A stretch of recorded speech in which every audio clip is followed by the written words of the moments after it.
Ada sesuatu keanehan yang lagi pengen gue bahas. Dan keanehannya adalah bahwa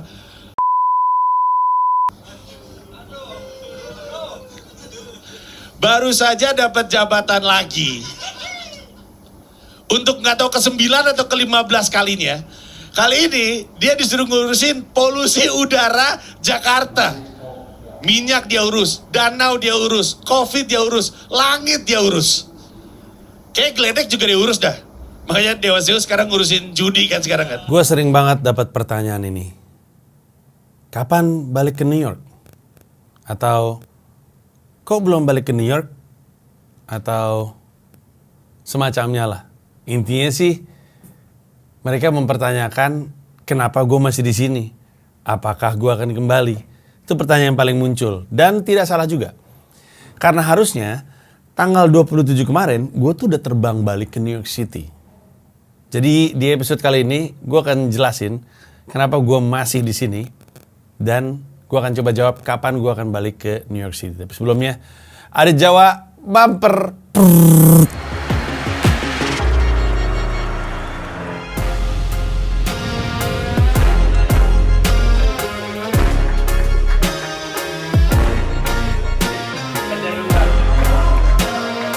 Officially my first ever payment.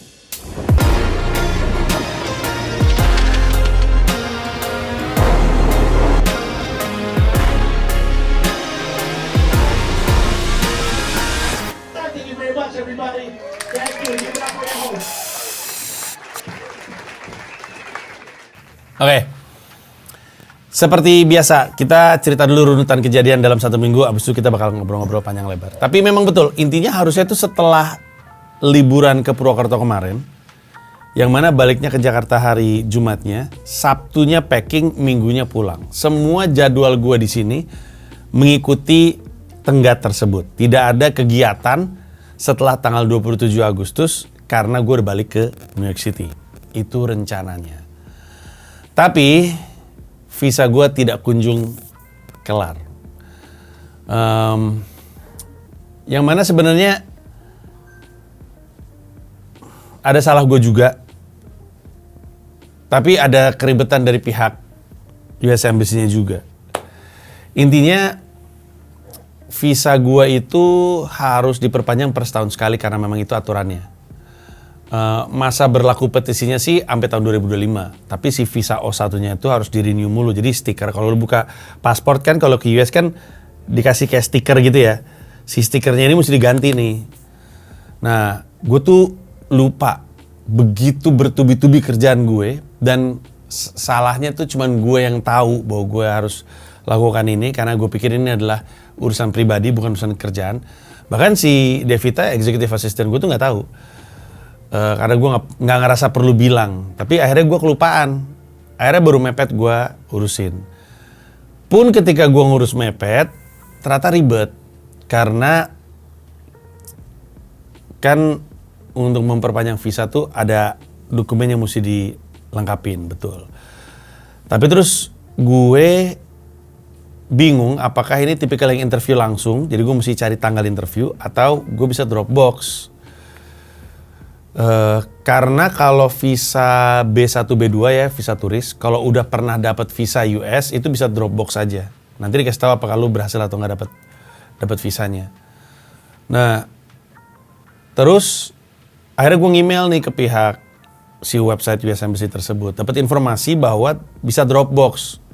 Senang dong gue ke pihak namanya Airpex Palbatu di Jalan Palbatu. Terus gue mastiin apa aja nih yang mesti gue bawa. Dikasih tahu tuh di email tersebut. Gue minta tolong si Devita untuk ngedrop di sana. Sampai sana mereka bilang, kok dokumennya cuma ini? Terus si Devita gue suruh ngasih tahu, coba aja baca emailnya bener nggak nih? Jadi mereka bilang, kok cuma ini? Terus dari pihak gue bilangnya, dari pihak gue dan Devita bilangnya, emang katanya emang begini karena ini perpanjang bukan bikin baru. Terus si pihak Airpex itu gue suruh kasih, coba baca emailnya, bener nggak apa yang ditulis ini, apa yang gue bawa. Terus mereka bilang, iya juga sih, tapi kami nggak pernah kayak gini sebelumnya, udah kita simpen dulu. Terus gue dirujuk untuk ngirim email ada lagi email baru. Jadi ada email pertama, ada pihak kedua, ada pihak ketiga nih. Gue email ke sini dibilang, oh nggak bisa Dropbox, harus interview langsung. Bingung dong gue, beda sama email yang di sini.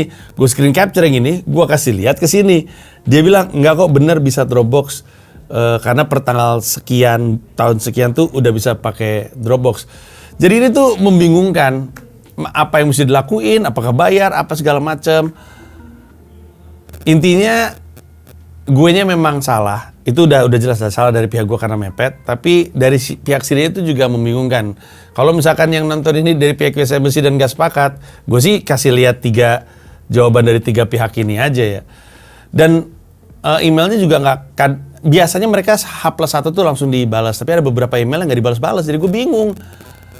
Mesti gimana?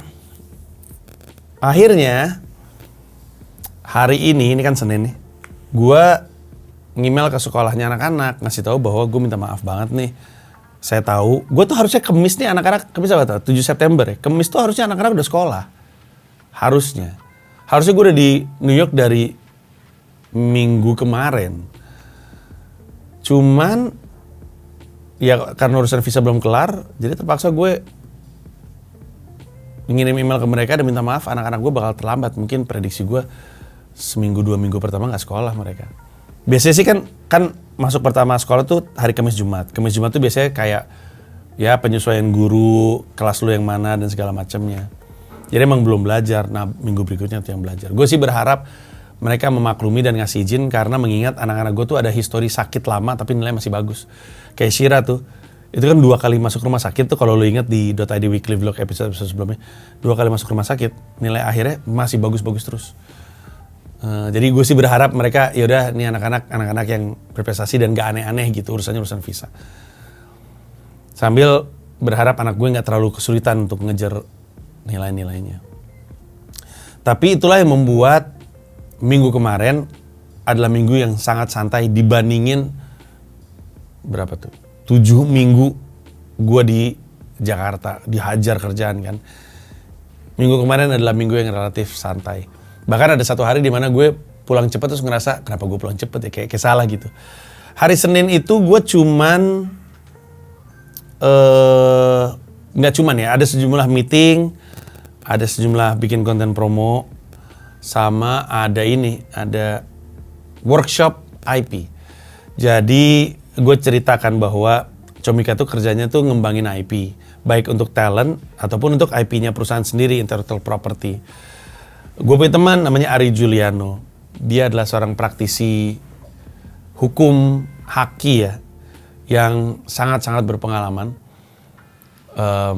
Dialah salah satu yang membantu memastikan muncul PP yang membuat intellectual property bisa jadi agunan untuk pinjaman. Canggih gak tuh? Sekarang lagi mau meyakinkan pihak bank. Tapi intinya adalah, biasanya kalau kita melawan pinjaman, kan kita mesti mengagunkan sesuatu, rumah biasanya, tanah kan, sebagai jaminan. Sekarang udah ada PP-nya yang membuat intellectual property kita bisa diagunkan untuk pinjaman. Jadi aturannya dari sisi pemerintah udah ada. Nah sekarang kesediaan pihak banknya aja nih mesti dinego. Itu berarti kalau gue punya Hidup Layak Indonesia Maya dan cara menilai nilai dari IP-nya tuh bisa lewat nilai kontrak, bisa nilai stream, gitu-gitulah. Kalau misalnya lagu tuh bisa dari royalti. Tapi intinya, misalkan gue punya Hidup Layak Indonesia Maya sebagai sebuah IP, kalau gue kasih lihat kontrak eksklusifnya sama Noise gitu misalkan sekian, nah itu adalah plafon gue bisa minjem sebesar itu. Canggih menurut gue, karena itu jadi insentif untuk orang mau bikin IP, mau berkreasi, mau ngeluarin ide-idenya. Karena yang tertinggal dari negara lain di Indonesia itu bukan kemampuan teknis. Kita bisa bikin hal-hal apapun yang orang luar negeri bisa bikin, kita bisa bikin. Tapi yang kita butuh tumbuh kembangkan, kita mesti jalani prosesnya adalah kemampuan kita dalam mengembangkan intellectual property. Justru ide kreatif di balik produksiannya. Kita bisa bikin sepatu Nike. Pertanyaan, bisa nggak kita ngembangin brand seperti Nike? Itu yang mesti dijalankan gitu prosesnya. Nah, si Ari Juliano sharing tentang IP, dia bawa 2 temennya, sangat menyenangkan, ada diskusi, ada banyak tanya jawab, tapi seru banget lah. Abis itu Selasa juga gue meeting, terus udah gitu bikin konten. Hari Rabu gue diundang sama Foot Locker Indonesia untuk hadir di acara meet and greet-nya RJ Barrett. RJ Barrett nih pemain New York Knicks. Number 7. Number 9. Number 7.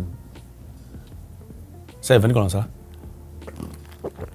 Main New York Knicks yang adalah orang Kanada. Dia di sini karena ada FIBA World Cup. Terus gue dikasih tahu di situ, gue datang dikasih 2 sepatu. Yang undang gue pihak Puma, jadi gue dapat sepatu dari pihak Puma, dapat sepatu dari pihak Foot Locker-nya. Terima kasih. Saya pakai sekarang bahkan.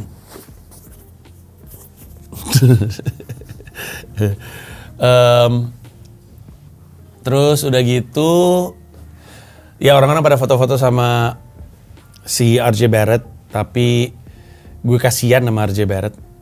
Jadi gue gak ikut foto-foto karena antriannya panjang. Gue tahu rasanya jadi RJ Barrett. Lu mesti bayangin, dia tuh atlet NBA loh. Atlet NBA. Musimnya aja 82 pertandingan. 82 pertandingan di level tertinggi. Level liga tertinggi. Pas off season, dia malah tanding lagi di FIBA World Cup. Di kejuaraan antar negara level tertinggi. Piala dunianya kayak FIFA World Cup, ini FIBA World Cup. Main dia. Abis itu kalaupun ada waktu break, dipakai mid and greet untuk foto-foto kan kasihan ya. Dia tuh kelihatan capek. Jadi gue ngerti posisi dia, jadi gue ya udahlah nggak usah kita ganggu. Kebetulan gue ketemu teman-teman lama, teman-teman basket, jadi kami ngobrol-ngobrol, ada foto-foto juga, sangat menyenangkan lah. Terus malamnya gue ikutan keroyokan, open mic crowd work. Terus hari Kamis, gue lupa, kayaknya gue juga banyak ngonten.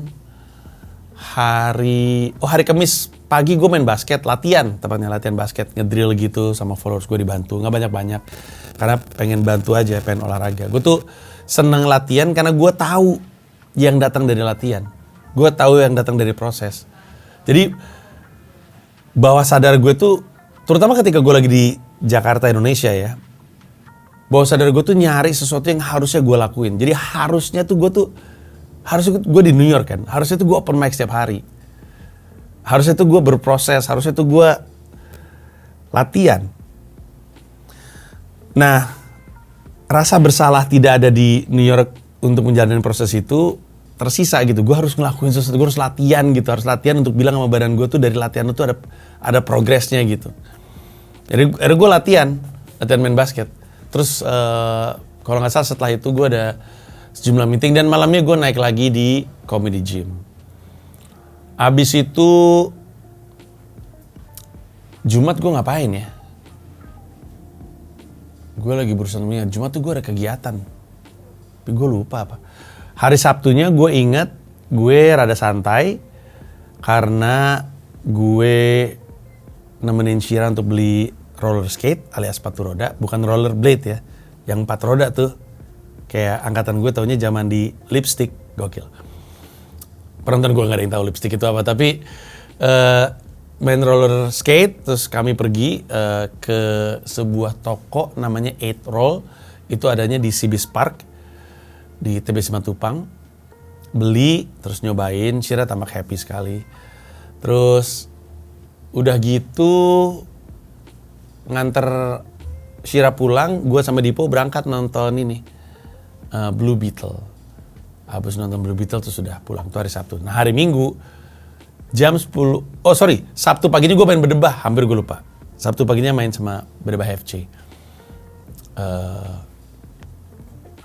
Sebentar doang, mainnya 3 babak, gue main di babak 1 dan babak 2. Terus beli roller skate, terus nonton bioskop. Jadi hari sama anak-anak. Hari Minggunya jam 10 sampai jam 12 gue bikin open run, bikin main bareng.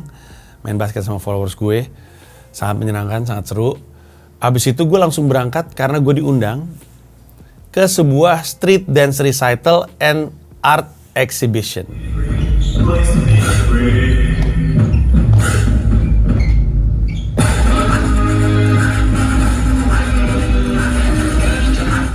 Judul street art recitalnya, street dance recitalnya adalah If Only. Jadi berapa hari sebelumnya gue terima DM. Gue dikasih tahu bahwa ini ada teman-teman inisiatif namanya All Collective kalau nggak salah, All Collective, yang intinya adalah para street dancer berkolaborasi untuk bikin sebuah karya pertunjukan. Yang mana dari situ aja tuh gue udah tertarik.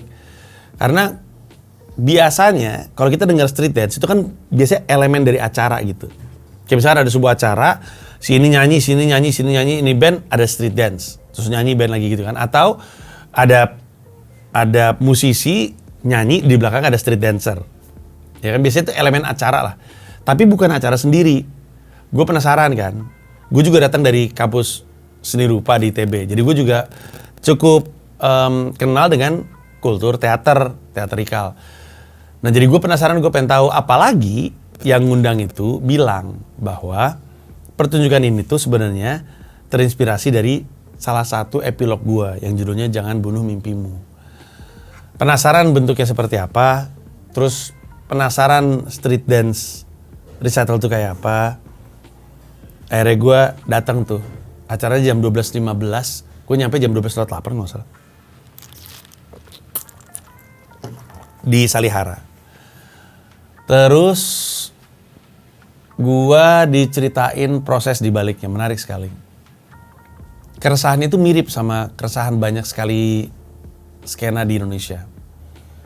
Mereka cerita bahwa mereka tuh pengen juga bikin orang bisa hidup dari street dance. Mereka tuh pengen juga memastikan orang-orang yang berkontribusi di dunia dance, utamanya street dance ini, bisa terus-terusan. Akhirnya mereka coba untuk mungkin istilahnya scale up ya, dan bikin karya pertunjukan. Terus mereka ngumpulin dancer-dancer dari seluruh Indonesia, ada dari banyak kota di Indonesia, lalu karantina di Salihara, ada kayak hotel atau mes atau roomnya gitu lah. Terus ceritanya itu adalah pagi bangun sarapan, latihan, ngobrol, latihan lagi, makan, tidur besok gitu. Selama 1 atau 2 minggu gue lupa. Sampai akhirnya jadilah si pertunjukan tersebut. Ada 2 kali pertunjukan, ada yang siang, ada yang sore. Gue datang ke yang siang, karena sore gue masih ada urusan. Terus gue ketemu sama Igor sama Tesi, suami istri ini, Igor Saikoji. Karena mereka juga diundang. Dan akhirnya kami nonton, dan gue sih berharap yang lain bisa ngerasain ya. Gue kalau gue dikasih tahu sih tema acara seperti apa, terus udah gitu apa experience yang akan dialami. Tapi sebagai orang yang juga cukup dekat dengan dunia kesenian, gue tahu ada pertunjukan yang sebenarnya tuh yang kita cari itu sebenarnya rasanya gitu. Lu nonton itu tuh yang lu rasain apa? Sambil berharap rasa itulah yang mereka inginkan untuk nyampe ya. Tanpa harus mikir, dia lagi ngapain sih? Itu ngomong apa sih? Itu sebenarnya siapa sih? Itu tuh perlambang apa sih? Karena memang semuanya perlambang. Memang. Tapi kalau yang dipertontonkan adalah gerakan, mereka tuh ingin menyampaikan sesuatu gitu. Dan gue nontonnya tuh, gue bilang sama yang wawancara gue, di akhir tuh gue sebenarnya terharu. Antara gue kebawa sama runutan kejadian yang gue lihat, atau gue kagum dengan kerja kerasnya ya. Karena gue tahu proses di baliknya, ngeliat kayak gitu tuh membanggakan sekali. Atau emang gue lagi PMS aja mungkin, saya lagi PMS. Tapi gue sih ngerasa perasaan yang mereka lempar tuh nyampe ke gue. Gue ngerasain itu, gue bisa ngerasain ketika ada frustrasi yang mereka mau lempar. Ada tanda tanya, ada rasa kesal, kerasa. Dan ada harapan kerasa tuh di gua. Yang mana kudos untuk semua yang terlibat di acara tersebut. Usai acara keluar, terus mereka semua dancernya dan teman-teman All kolektifnya ngumpul, terus mereka kasih tepuk tangan, terus gua diminta untuk ngomong sebentar, terus gue sempat ngomong sebentar. Tapi ya gue bilang sama mereka, kalau lu pengen mampir ke Markas Komika untuk ngobrol-ngobrol, nanya-nanya dengan senang hati. Karena Sering tuh kayak gitu ke gue. Mungkin ada yang tahu waktu itu si Lays datang ke gue dengan keresahan yang kurang lebih serupa. Datang ke sini cuma pengen ngobrol aja soal apa yang kira-kira dia sebagai pelaku hip hop di Indonesia bisa pelajari dan bisa dapatkan dari usaha gue dan Comika untuk membuat Komika hidup dari karya. Dan bukan cuma itu juga, gue pernah mendapatkan pertanyaan yang serupa dari teman-teman magician yang juga ngelihat apa yang terjadi di stand up, ngelihat komunitasnya, ngelihat apa yang Comika lagi perjuangkan untuk bikin Komika hidup dari karya. Kemudian menanyakan hal yang sama. Nah, seperti yang tadi gue bilang di awal, keresahan-keresahan ini tuh ada di mana-mana. Banyak skena tuh pengen ngelihat apa yang lagi kami usahakan. Makanya gue tuh sering banget ngerasa kalau Comika sukses bikin Komika hidup dari karya, kemenangan itu bukan cuma kemenangan stand up comedy. Itu bisa dipakai lintas industri, lintas skena. Hip hop bisa belajar dari sini, dance bisa belajar dari sini, magician bisa belajar dari sini. Itulah kenapa tanggung jawabnya Comika tuh gede sekali. Dan gue nggak bilang kita udah berhasil ya. Namanya juga perusahaan rintisan, kerjanya kan bikin produk, minimum viable product, rilis, ngelihat koreksi dari konsumen, perbaiki, rilis, begitu terus dah. Ada proses menyakitkan tuh, dari ngeluarin produk, dianggap jelek, dibenerin, nah itu tuh proses menyakitkan. Tapi harapannya dari koreksi-koreksi tersebut jadilah sebuah produk yang matang, sehingga industri ini bisa hidup untuk selamanya, gitu kurang lebihnya. Pulang dari situ, gue mandi bentar, karena habis dari basket gue langsung ke acara If Only itu kan. Pulang mandi terus jalan lagi karena gue dapat kesempatan untuk menyaksikan, meliput FIBA World Cup.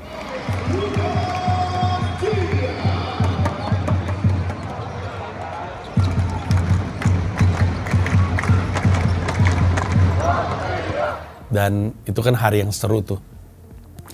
Dari pertandingan pertama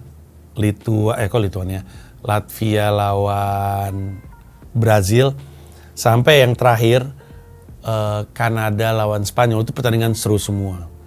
Nah, bedanya adalah kali ini gue nggak duduk di floor seat, jadi nggak duduk di court side. Gue duduknya gue kemarin itu waktu pertandingan pertama dapatnya kategori 2B tepatnya. Jadi gue duduk di penonton, yang mana buat gue menyenangkan karena gue pengen tahu tuh rasanya duduk di penonton, bukan duduk di yang privileged itu. Terus menyenangkan, sebenarnya seru sekali, pengalamannya seru sekali. Cuman,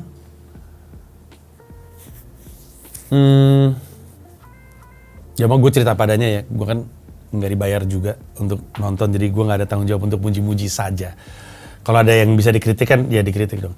Waktu gue datang, kan gue tuh dikasih tiket, dan tiketnya itu ada nomor kursinya. Jadi row-nya, nomor kursinya tuh kasih tahu. Jadi gue dapatnya kategori 2B, row-nya berapa, nomor kursinya berapa gitu kan.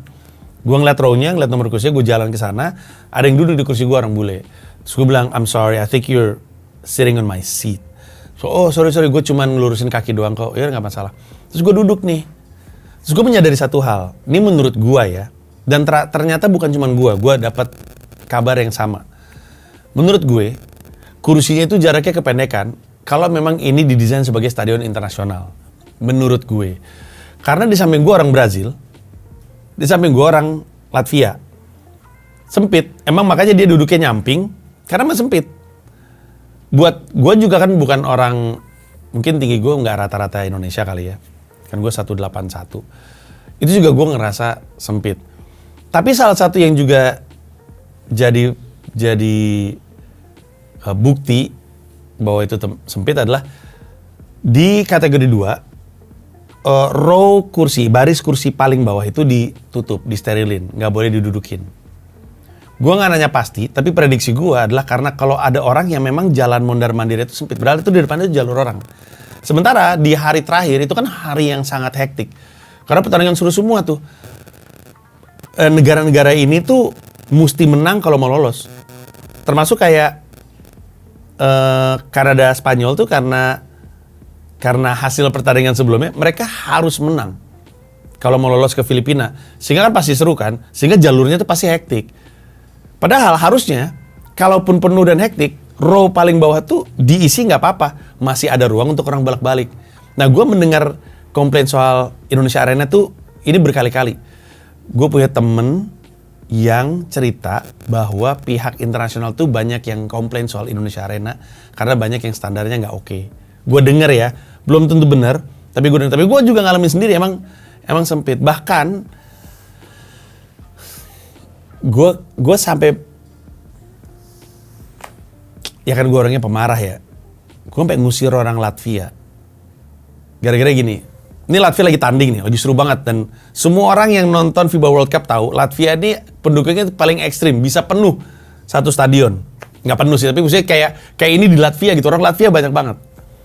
Nah, gue lagi nonton, lagi asik-asik nikmatin. Gue cuman hari itu tuh gue ngambil stock shot tuh cuman awal-awal doang. Sisanya gue menikmati pertandingan karena emang seru-seru semua.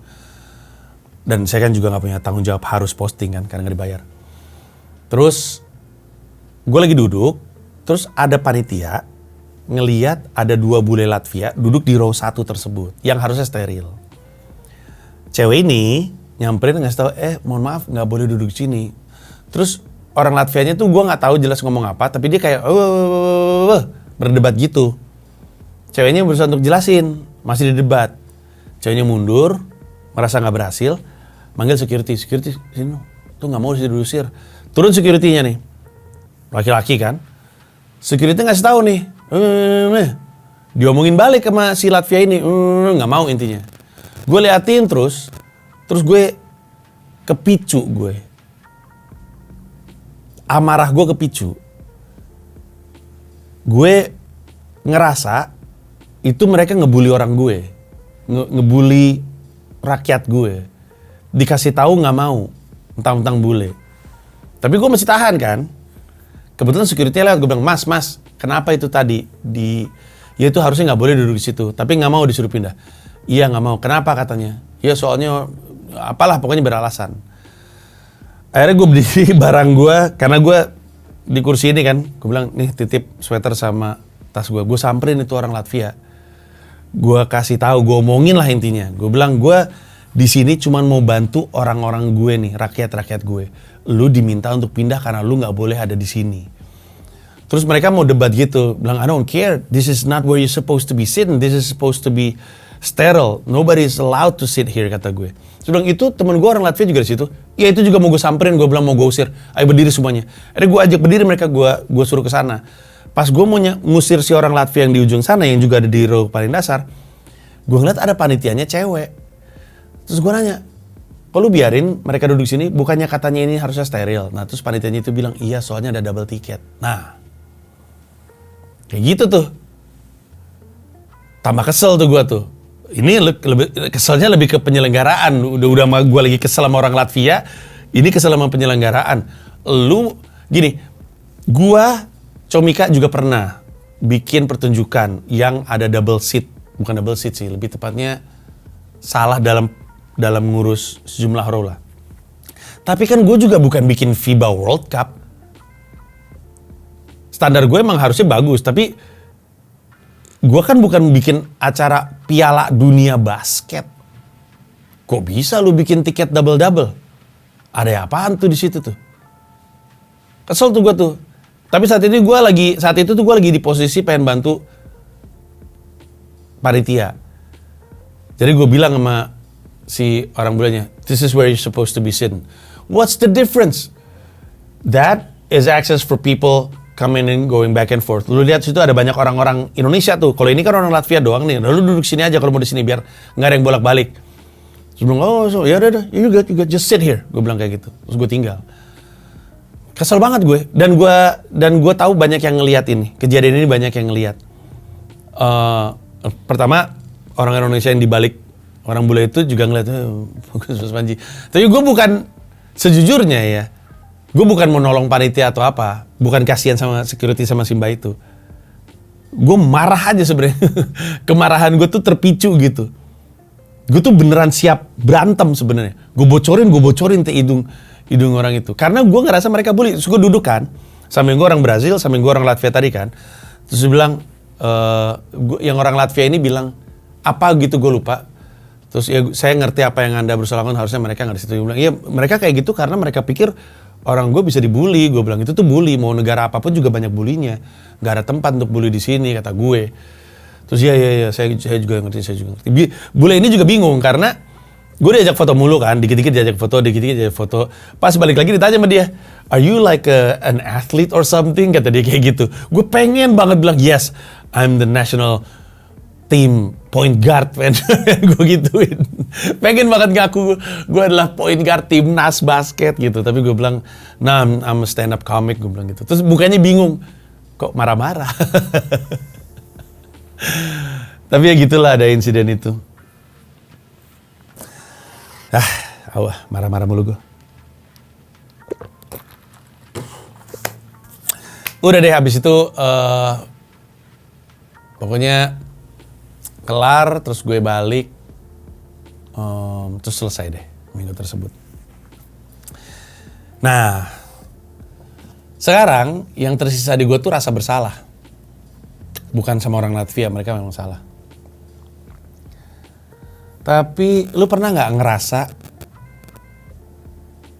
ngeliat teman sejawat lu, rekan sejawat lu, orang-orang seangkatan lu, mereka tuh terus gitu rajin bekerja, rajin berkarya, dan lu nggak bisa, dan lu tuh ngerasa ketinggalan sama mereka.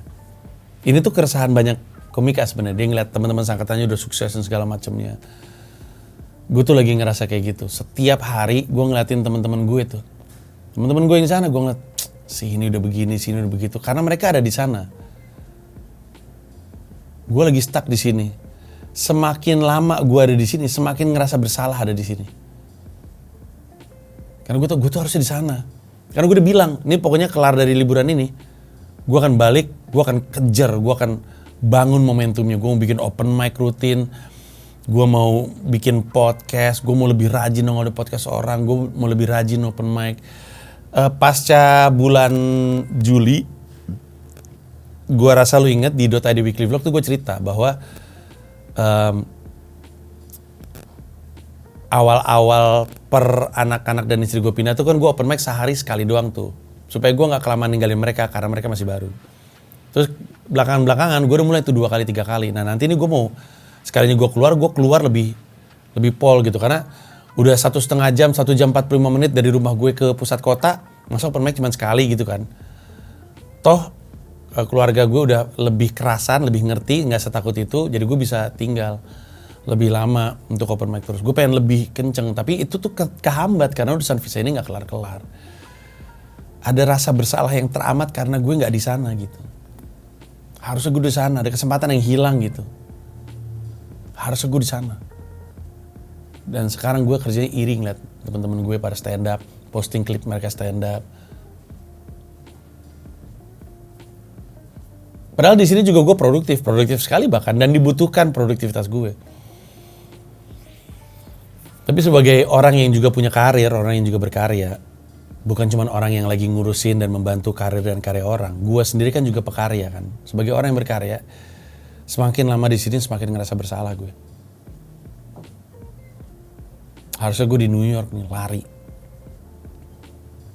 Dan setiap kali orang nanya sama gue, kok masih di sini? Kapan balik? Bakal balik nggak? Udah nggak akan balik lagi. Semakin lama gue dapat pertanyaan itu, semakin gue kayak diingetin, you're not supposed to be here. Harusnya lu nggak di sini. Lu harus ada di New York. Jadi ya kita berdoa aja supaya urusan visa gue bisa cepat kelar. Itu aja dari gue. Makasih banyak. Kita ketemu di episode berikutnya. Thank you. Bye-bye.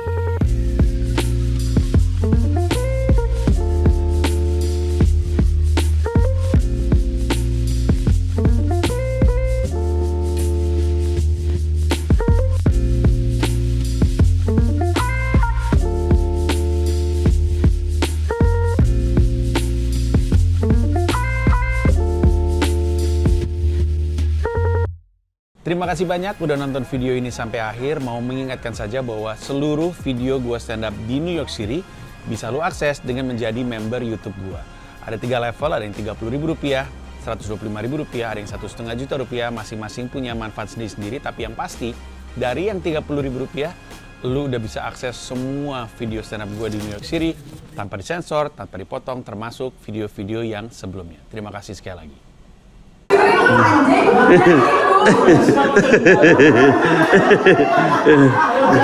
Kantor gue tolol, kantor gue. Jadi dia suka sepatu sendal karena dia punya banyak sepatu. Kok alasannya itu? Kenapa alasannya itu? Terus pas temen gue lagi di Singapura, gue tuh just tip sampai bela-belain just tip ke temen gue. Udah, kemarin bukan? Enggak ada. Dia tuh ngasih lu tas supaya lu bisa ke mall, ke kantor dengan cantik. Lu kasih sendal gunung supaya dia bisa masuk hutan. Jadi kalau dia panas-panasan, siapa sih ya?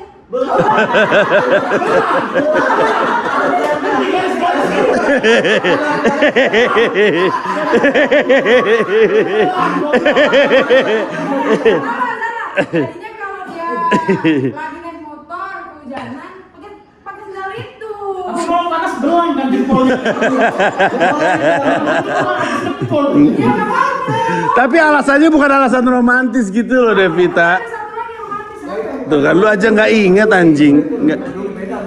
Iya, itu bener kata Ben. Itu lebih ke peduli daripada romantis. Emaknya pun peduli, Devita. Emaknya juga peduli. Ada satu hal romantis, ini romantis loh, dengerin ya. Langsung enggak ya? Coba apa romantis? Jadi, kayak itu, waktu itu lagi pengen beli 14 Pro. Oke. Tapi di mana-mana warna di purple tuh nggak ada. Hmm. Udah ke G-Expo, gue tuh keliling G-Expo, gue keliling G-Expo berkali-kali. Gue keliling-keliling mall demi dapat di purple. Tapi abis itu pas udah dapet di purple, dia tuh pengen warna hitam. Tapi Katanya mau cerita yang romantis, kenapa nyalahin dia anjing? Lu kan mau cerita romantis. Tapi akhirnya aku tetap temenin dia dari G-Expo ke Kelapa Gading, dari Kelapa Gading ke G-Expo lagi. Itu romantis menurut lu? Ya bikin libur namanya.